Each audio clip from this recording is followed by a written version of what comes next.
So hello प्यारे बच्चों, आज आपका लास्ट एग्जाम था, हिस्ट्री का एग्जाम था। उसकी आंसर की लेकर के आपके सामने मैं आया हूँ। इससे पहले हम लोगों ने इंग्लिश के आंसर की भी डिस्कस करी, पॉलिटिकल साइंस की भी डिस्कस करी, हिंदी की भी डिस्कस करी। आपने खूब सारा प्यार भी दिया। उसी सिलसिले को आगे बढ़ाते हैं। इतिहास हिस्ट्री के पेपर के आंसर की आपके सामने है, सेट 1 है और ये पेपर कोड है, रोल नंबर हमने छिपा दिया है।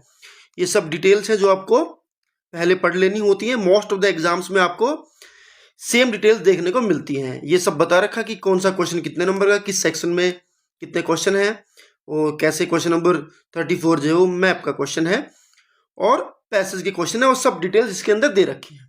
तो सबसे पहले एमसीक्यू को डिस्कस कर लेते, क्योंकि आंसर की में सबसे ज्यादा जो आप चीजें मैच कर सकते हो, जो आपकी कट टू कट मैच हो सकती हैं, वो मल्टीपल चॉइस क्वेश्चंस ही होते हैं। अदरवाइज बाकी जो क्वेश्चंस होते हैं प्यारे बच्चों, वो आपको बना करके लिखने होते हैं, उनका डिटेल में आंसर देना होता है और डिटेल को आप सेकंड के अंदर यहाँ पे डिस्कस नहीं कर सकते। बहुत सारे क्वेश्चंस के आंसर वेरी करते हैं, पॉइंट टू पॉइंट वेरी करते हैं ना, तो बहुत सारी चीजें हैं। तो चलिए स्टार्ट करते हैं प्यारे बच्चों, ठीक है? ओके, तो assume you visit a museum and find Harappan seal depicting a bull, what might this suggest about Harappan belief and practices. भाई आपने हड़प्पन बुल देखा है, तो ये बोल रहे हैं कि आपको क्या लगता है वो किस चीज बिलीफ को शो करता है। तो आंसर है bulls were usually used in agriculture, तो वो एग्रीकल्चर को शो करेगा। ठीक है, ऑप्शन दे रखी थी तो यहाँ से ढूंढना आपके लिए बड़ा आसान था। Who among the following was an ex army brigadier and director general of the archaeological survey of India? REM Wheeler. चलिए इसका सही आंसर था। Two statements labelled as assertion reason given below. Assertion को पढ़ लेते हैं, क्या है? In ancient India gotra system was way to trace lineage. भाई ये बात तो सही है, ठीक है। Gotra was an exogamous unit, marriage with in the same गोत्रा वॉज नॉट अलाउड। हाँ ये बात भी सही है कि सेम गोत्र में शादी अलाउड नहीं थी, गोत्र सिस्टम का ही ये हिस्सा था। Both assertion A and R true and R is the correct explanation of the assertion. ठीक है, ये आपका ए इसका आंसर बनेगा। Find the odd one out from the following regarding the Buddhist text. Buddhist text के हिसाब से ये जो पेयर यहाँ पर बना रखे हैं, ओड जो है अलग सा है, वो आपको बताना है। तो ऑप्शन डी इसका सही रहेगा। ठीक है, ये इसका सही आंसर है। ठीक है, ओड का मतलब होता है जो अलग है। ठीक है, जो इनके साथ ये तो जी सेम है, ये भी सेम है और ये भी सेम है, पर ये जो है ना, ये इनसे थोड़ा सा अलग है। ठीक है, चलिए क्वेश्चन नंबर 5 पर चलते हैं प्यारे बच्चों। Match column 1 with column 2 and choose the correct option with reference to Mahabharata. Mahabharata के हिसाब से युधिष्ठिर एल्डर ऑफ पांडवाज, सही बात है। कुंती मदर ऑफ पांडवाज, ये भी सही बात है। गांधारी मदर ऑफ कौरवाज, ये भी सही बात है। धृतराष्ट्र फादर ऑफ दुर्योधन, ये भी सही बात है। तो आप देख लीजिए कि हमने जो मैच किए हैं वो कौन से नंबर वाले में जाकर के सेट होते हैं, तो वही आपका आंसर सी। ठीक है, identify the ruler of ancient India with the help of following information. इन कुछ इंफॉर्मेशन दे रखे, इसके हिसाब से आपको वो रूलर फाइंड करना। He was the most powerful of Gupta rulers, ठीक है जी। He was the patron of art and Sanskrit literature, ये भी सही बात है जी। He was considered as equal to the gods by his people, Samudragupta. ठीक है, सीधा सा आंसर। चलिए आगे बढ़ते हैं। In reference to the picture provided below, where is the lion capital of the Ashoka pillar located? Sarnath. ठीक है, और ये आज भी इस्तेमाल होता है, सारनाथ का स्तंभ, सारनाथ का चिन्ह। ठीक है, ये क्वेश्चन तो जी विजुअली इंपेयर्ड लोगों के लिए है। ठीक है, चलो आगे बढ़ते हैं। Why did Ibn Battuta find? तो इसका भी आंसर एक बता देता हूं आपको मैं, इसका आंसर मौर्य है। ठीक है, which of the following dynasties did king Ashoka belong to Maurya? ठीक है, Why did Ibn Battuta find Indian agriculture very productive? Identify the most appropriate reason from the following. Lack of pest and insect, या फिर skilled and experienced farmers, या फिर year round rainfall and soil quality, या फिर fertile soil and irrigation system. तो Ibn Battuta के हिसाब से, बतूता नाम भी थोड़ा अजीब सा है, तो इब्न बतूता के हिसाब से ये थी सबसे बड़ी वजह कि हमारे देश की जमीन बहुत प्रोडक्टिव क्यों थी। कहता है कि जी इरिगेशन सिस्टम बड़ा जबरदस्त है और सॉइल भी जो है यहाँ की बड़ी अच्छी। ठीक है, Kabir emphasise nirguna bhakti, what does this concept imply about Kabir's spiritual belief.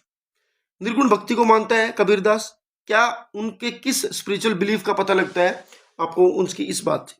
He believed in a personal god, ये बिल्कुल गलत बात है। He emphasise the importance of rituals and ceremonies, ये भी गलत बात है, वो इन सब को भी नहीं मानता था, ठीक है। ही advocated for a hierarchical relation between God and humans, ये भी गलत बात है। ही believed in the oneness of God, वो ये मानते थे कि भगवान एक ही है, ठीक है। ये ऊपर तीनों ऑप्शन गलत है और सही ऑप्शन है ऑप्शन डी। चलिए, which of the following is the correct statement regarding Vijayanagar empire. The Vijayanagar empire was founded by Harihar in 13th century, या Vijayanagar was the name of both city and the empire, या फिर the empire stretch between river Kaveri and Tungabhadra, या Vijayanagar fell into the ruins of the in the 15th century। तो Vijayanagar was the name of both city and empire. देखो विजयनगर साम्राज्य में अगर देखेंगे तो विजयनगर एक शहर भी है जो आप मैप में मैपिंग कर सकते हैं जिसकी, और पूरे साम्राज्य का नाम भी यही था, ठीक है। तो आप में से बहुत सारे लोगों ने ये भरा होगा कि हरिहर बुक्का ने उसकी स्थापना जो है वो करी थी, ठीक है। चलिए, लेकिन ये वाली लाइन इसमें सही है, option B. Match following match the column 1 and column 2 and choose the correct option. Column 1 column 2, ठीक है। तो जी ए आपका जो है वो क्या बनता है, पीजेंट, ठीक है। उसके बाद पटवारी एक तरीके का अकाउंटेंट होता था। उसके बाद जो मजूर होते थे वो एक तरीके के क्या होते थे, लेबर को मजूर लोग बोलते थे, ठीक है। और श्रॉफ जो होते थे वो बैंकर होते थे, ठीक है। तो ये अब आप इसके अंदर आप देख पा रहे हैं कि ये सब मैच कर रहा है, तो ऑप्शन सी इसका सही जवाब है। ये मैंने आपको मैच भी करके दिखा दिया है। प्यारे बच्चों आगे बढ़ते हैं, question number 12। Which of the following is the most important contribution of Krishna Deva Raya, he expected the Vijayanagar empire. सबसे पहला वाला ही सेट बैठेगा, ठीक है, ठीक है। इनके साथ तो मुगल के साथ तो नहीं उनका कुछ हुआ और ये सब बातें, तो पहला नंबर वाला माने ए इसका सही जवाब है। क्वेश्चन नंबर 13 पे आते हैं प्यारे बच्चों। Who among the following was the mentor of अमीर खुसरो। शेख निजामुद्दीन औलिया, शेख निजामुद्दीन औलिया, ठीक है। चलिए, बी आंसर था इसका। Arrange the following in chronological order and choose the correct option, माने एक सिस्टम से लगाने हैं। तो सबसे पहले जी विजिट ऑफ अलबरूनी हुई, उसके बाद जी विजिट ऑफ इब्न बतूता हुई, उसके बाद जी अब्द अल रज्जाक भारत में आया जी, उसके बाद जी फ्रांक्विस बर्नियर, ठीक है। तो ऑप्शन सी यही बता रहा है। तो ये आगे बढ़ते हैं। Fill in the blank with the appropriate option from the following. The dash was established by the British government in 1875, investigate the economic distress and the rule of East India Company in Bombay and Deccan. तो ये Deccan riot commission, ठीक है। दक्कन में जो विद्रोह हो रहे थे उनके लिए कमीशन बिठाया था, ये उसका आंसर है, ठीक है। Which of the following was not the provision of limitation law passed by the British in 1859? इनमें से कौन सा लिमिटेशन लॉ का प्रोविजन नहीं था, ठीक है। द लोन बॉन्ड, ये भी था। The law was to check the, ये भी था, ये भी था। Ryots were given permanent stakes in land in interlopers, ये नहीं था। तो ये इसका आंसर सेट होता है। Why were the British keen to annex the territory of Awadh.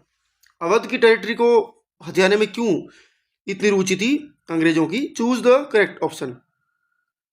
To get access to Awadh rich resources, साफ सा जाहिर सा आंसर है।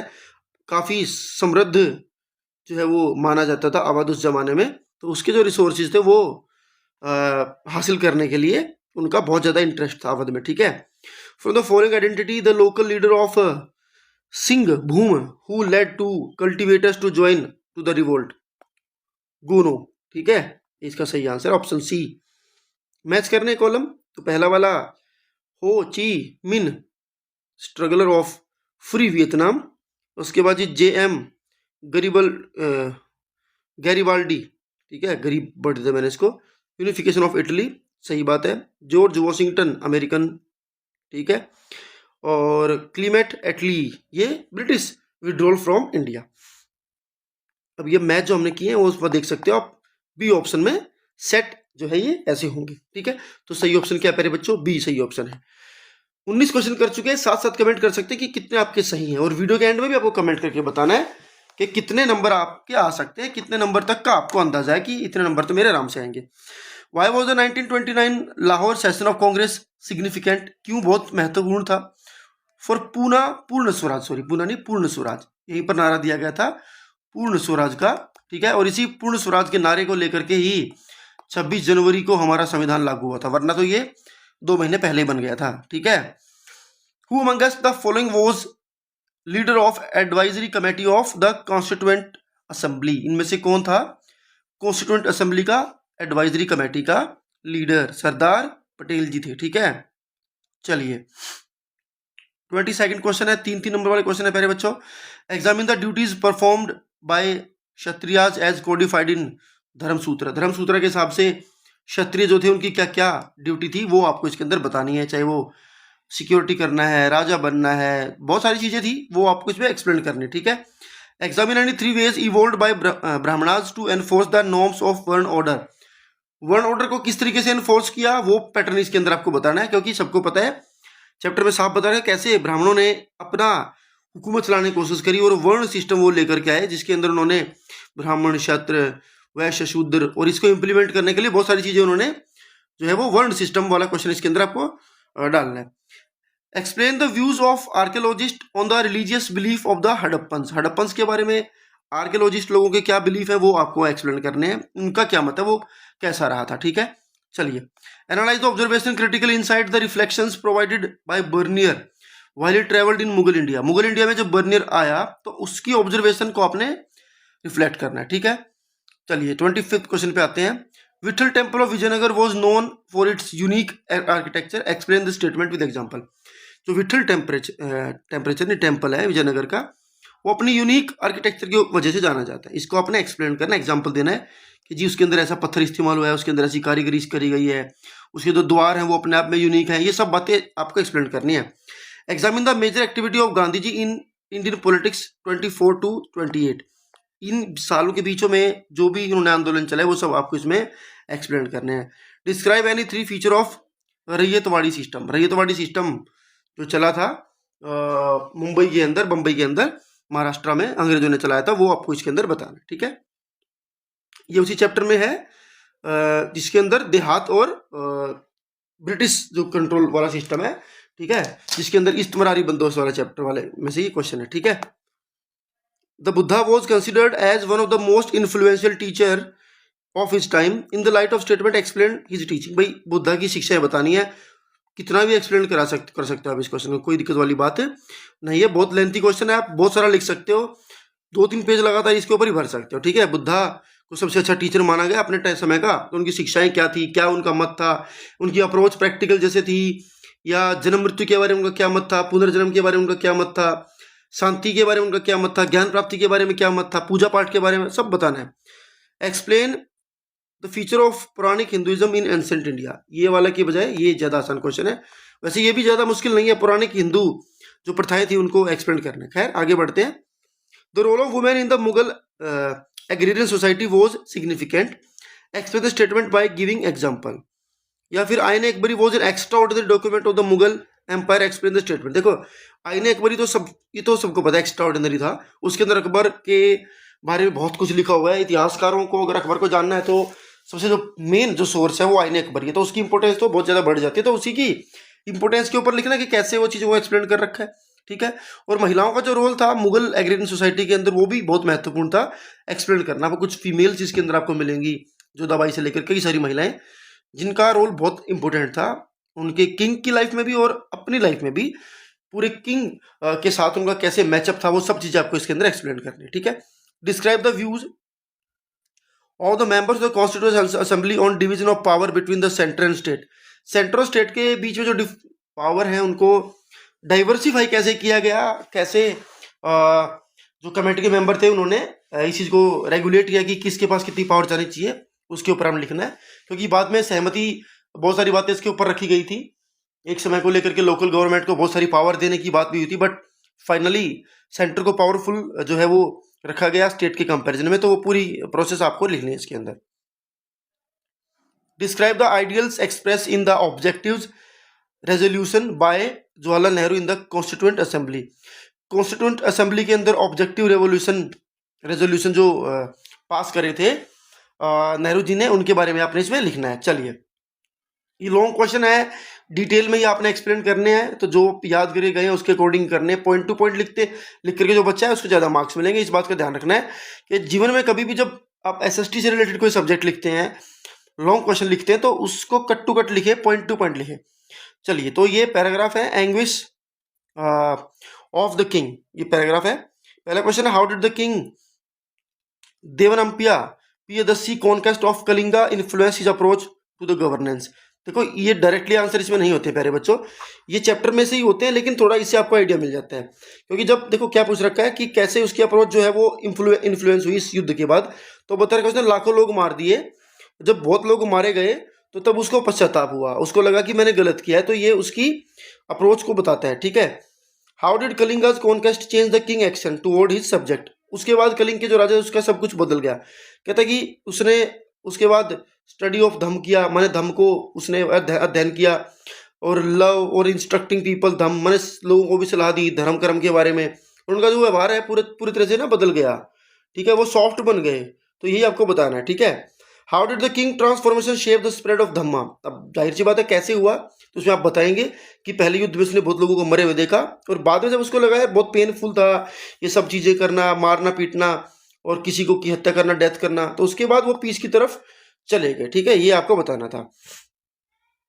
ऐसे ये भी है, डिक्लाइनिंग ए रॉयल गिफ्ट, तो excerpt from the Sufi text describe the proceeding of Sheikh Nizamuddin Auliya's hospice in 1313। ठीक है, तो कैसे एक राजा उनके पास गए थे, उन्होंने कुछ गिफ्ट देने की कोशिश करी, उन्होंने उसको डिक्लाइन कर दिया। तो what did the ruler Sheikh offer Sheikh Nizamuddin Auliya, क्या ऑफर किया, तो कहता जी उसके लिए कुछ पैसे वैसे ऑफर करे थे उसने। ठीक है, और कुछ बगीचे वगीचे जगह थी उनकी जो है ऑनरशिप ऑफर करी थी कि जी ये जमीन आप रख लो। ठीक है, और उसके लिए कुछ मेंटेनेंस करने के लिए औजार वगैरह सब ये उसने दिए थे। ठीक है, उसके बाद कहता है what reason did Shaikh he for refusing the land deed. उसने कहा जी मैं ये ले सकता गिफ्ट विफ्ट।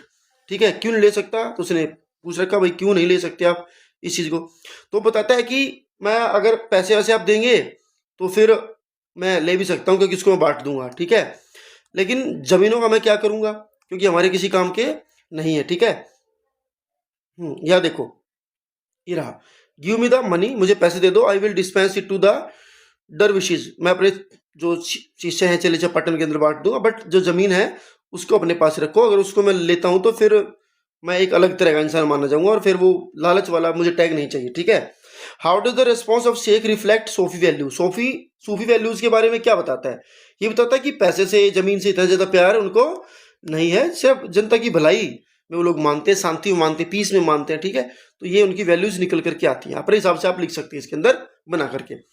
ऐसे ही व्हाट तालुकदार थॉट, तालुकदारों के विचार क्या थे, वो ये है।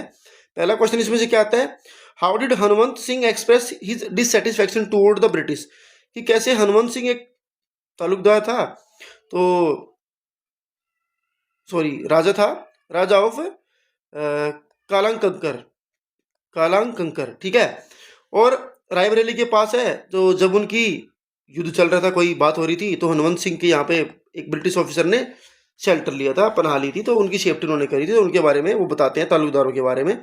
तो कहते हैं कैसे बताते हैं, तो डिससेटिस्फैक्शन कैसे बताते हैं, कहता जी आपने ही हमारे देश के राजाओं को यहाँ से बाहर निकाल दिया, मतलब हम खुश नहीं हैं। वो खुद एक छोटे से राजा थे, और वो इस बात से खुश नहीं थे कि जो उनके साथ हुआ ऑफिसर्स ने आकर के, तो वो इस बात से अपना डिससेटिस्फैक्शन शो करते हैं। Who did Hanumant Singh refer as the people of land, people of land किसने कहा है उसको, देखो ये कहते हैं यहाँ पे, but now head of my title estates land the immortal subdued misfortune fail upon you, the people of land, ये रहा। ठीक है, रोज अगेंस्ट यू, तो पीपल ऑफ ना देशवासी, कहता है कि मेरे देशवासी जो है अब आपके खिलाफ हो गए हैं, तो मुझे उनका साथ देना। तो पीपल ऑफ लैंड माने उनके देश के लोगों के, अपने देश के हिंदुस्तानियों के बारे में बात करता है। How did Hanumant Singh statement reflect the sentiment of the Talukdar जो थे उनके सेंटिमेंट को कैसे शो करता है, कौन सी स्टेटमेंट है, देखो वो जब यहाँ पे कहते हैं ना कि आपने ऑफिसर भेज दिए और टाइटल्स टू द एस्टेट्स, और सब कुछ एस्टेट्स को आपने सौंपने की कोशिश करी, तो इससे कहता है कि एट वन ब्लो, ये वाली स्टेटमेंट आपको इसके अंदर लिखनी है, at one blow you took from me land which from my immortal had been in my family, मतलब मेरे परिवार में जो पूर्वजों ने मुझे ज़मीन दी, वो मेरे सारे पूर्वजों की ज़मीन आपने एक झटके मुझसे छीन ली। तो ये उसके सेंटीमेंट को जो है ना वो शो करता है। ठीक है, ये मैप वाला क्वेश्चन था, मैप में ही भरना है, जाहिर सी बात है। तो इस तरीके से हमने अपना क्वेश्चन पेपर जो है वो सॉल्व करने की कोशिश करी। ठीक है प्यारे बच्चों, this was the question paper of history. और आई रियली होप कि इसके अंदर आपके बहुत अच्छे मार्क्स आएंगे, ऐसा मेरा मानना है। क्योंकि पेपर हालांकि थोड़ा सा हार्ड था, मतलब बहुत ज़्यादा नहीं, लेकिन हार्ड इसको आप कह सकते हैं इन द सेंस। लेकिन आई होप कि तैयारी आपने अच्छी करी होगी। आपने अगर हमारी वन शॉर्ट वीडियो देखी होती, ठीक है, अगर आप उस वन शॉर्ट वीडियो को देख कर गए होते प्यारे बच्चों, तो मुझे लगता है कि इस पेपर में आपके 80 में से 65 प्लस मार्क्स आराम से आप स्कोर कर सकते हैं।